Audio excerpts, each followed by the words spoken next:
Hi there, Rachael Jayne Groover here, author of Divine Breadcrumbs. It's been a busy year since getting this out earlier, and I was sitting down to shoot just a few social media videos here, just thinking, oh, I'll just read some passages out of the book. And as I'm flicking through trying to choose the passages of the book, I'm like, none of this will make sense if I just start in the middle of the story, because this is a full memoir. And so I'm like, well, if I start where, this happened or that happened, it just will be part of the story and it won't make sense. So the only piece I could figure out that would make any sort of sense to you is the introduction. I just want to read these couple of pages because this book and how it came about changed my life in writing it. And thank you for all of those of you that have written a review and shared how much it's impacted your life and shifted things for you. So how did it come about? Well, the introduction is the story of that, called The Greatest Battle. The most important battle of our lives is the one going on inside of us.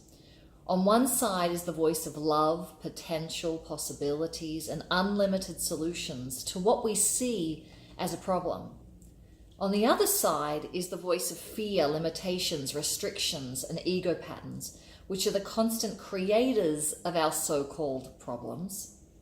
These voices give us directions constantly. The answer to eradicate all of our physical, emotional, mental, financial, and relationship pain lies within the question, which voice will I listen to? I'm strategic, I'm a hard worker, I'm practical, but not until I wrote this book and looked back on the most painful and thrilling times of my life did I realize how these traits were hindering me, possibly more than they were helping. When I first felt called to write this book, I allowed my logical mind to take the lead, and it came up with these questions. 1, what topics should I do to follow on from my first book, Powerful and Feminine? 2, what topics would expand the audience that I had already reached with my seminars? 3, what topics would sell the most copies? 4, what topics would get the attention of a top literary agent and subsequently a publishing deal? Well, I decided to first work out what makes logical sense, and then I could add my creativity and my heart. After all, others in my fields of spiritual coaching, healing, and personal development have a lot of heart, but not the strategies to make a profitable business work. One day, during morning meditation, I heard a clear voice say, "This book should not be written from your strategic mind." I enjoyed the feeling of that loving presence sweep through me, and I knew it spoke truth. It was exciting. However, the burst of passion waned when I remembered that I wanted this book to become a bestseller.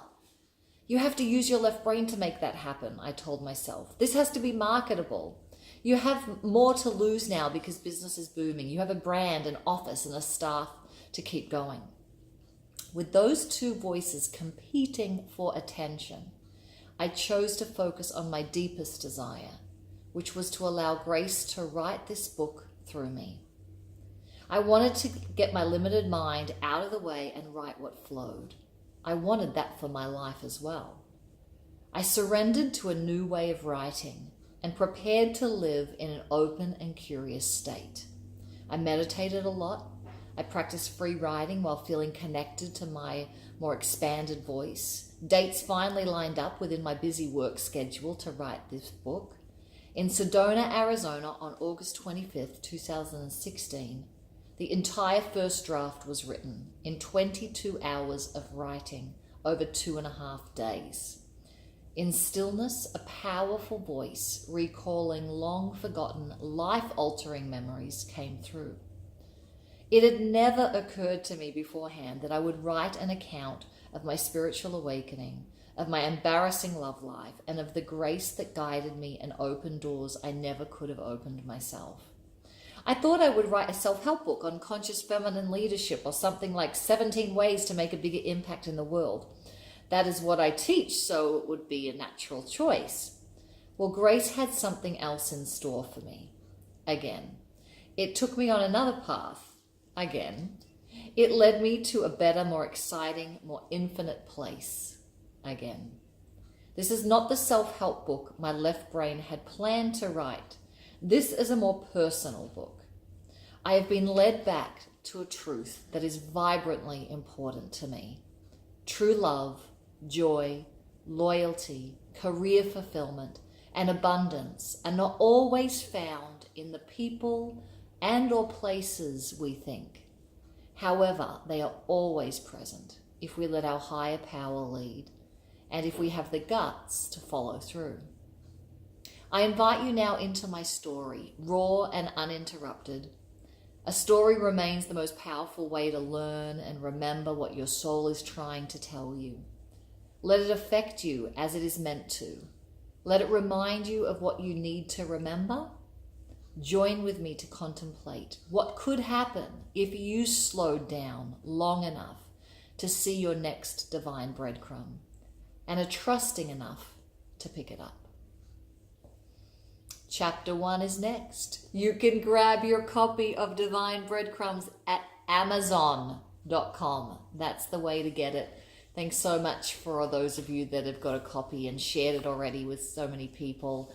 I think it's a powerful story. Learn from my mistakes. Learn from the practices and the tools that I've used. And realize I don't have all my stuff together. Hope you enjoy it. Talk to you later.